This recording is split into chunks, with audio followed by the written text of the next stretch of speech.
Hey everyone, Cornapinoy X here once again, and today we're going to quickly talk about crossovers and collaborations for the Monster Hunter series, specifically for the upcoming expansion of Rise, which is Sunbreak.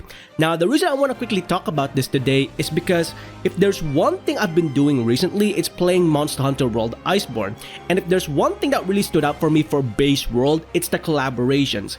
Unlike what we've seen in previous Monster Hunter games, even Frontier for that matter, there is one thing that Capcom did with 5th generation starting with World that I think stood out for all of the Monster Hunter players out there, whether they're new or they're veterans. And that's the fact that they introduced a monster from a completely different video game into the Monster Hunter series, and they haven't done that as far as I'm aware even in older Monster Hunter titles. From what I remember, it's usually having to introduce their creatures into a different video game, like what happened with Metal Gear Peace Walker. So that's usually the case scenario here. But the fact that in Monster Hunter World, we got the Behemoth from Final Fantasy XIV, as well as the Leshen and Ancient Leshen from the Witcher series, makes me think that it's about time Capcom did the exact same thing for Monster Hunter Rise, which is a collaboration with a different creature in mind from a very different video game. Now obviously they're over and done with when it comes to Monster Hunter Rise, so the next best thing they can do is do it for the upcoming expansion, which is Sunbreak. However, there are difficulties when it comes to collaboration with this title because of the platform that it's currently in.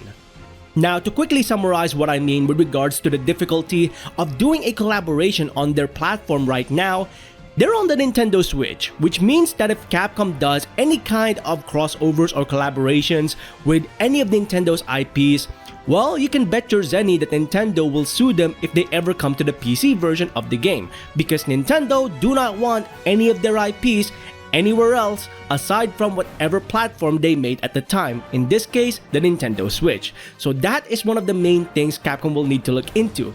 They'll need to look into all of the other companies that have games on both the Nintendo Switch as well as PC at the exact same time. So something along the lines of Bandai Namco, a collaborator of Capcom for fighting games for a very long time now. They have the Tales series, they have Dark Souls, which a lot of people I know wanted to have a crossover with Monster Hunter because Valhazak would look perfect in Dark Souls in my opinion, and Dark Eater Meteor would look perfect in Monster Hunter. You also have the likes of, let's say, Scarlet Nexus, but that's not really a game on the Nintendo Switch as far as I'm aware.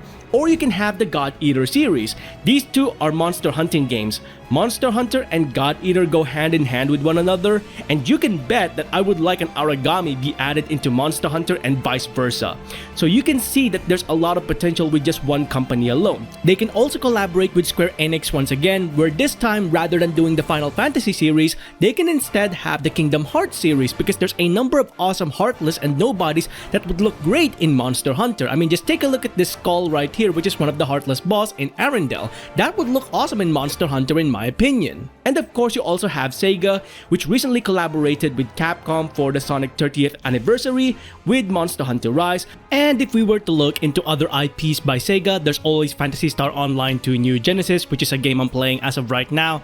And they also have a number of creatures in that game that I think would fit Monster Hunter Rise Sunbreak if they were to add it at some point as a collaboration. So there's a lot of companies that Capcom can look into here. So with that being said, let me know in the comments below what games you would like to see Capcom collaborate with that's available on both the Nintendo Switch as well as on PC that you would like to see in the upcoming expansion of Sunbreak, where Capcom can bring their creature into the world of Monster Hunter.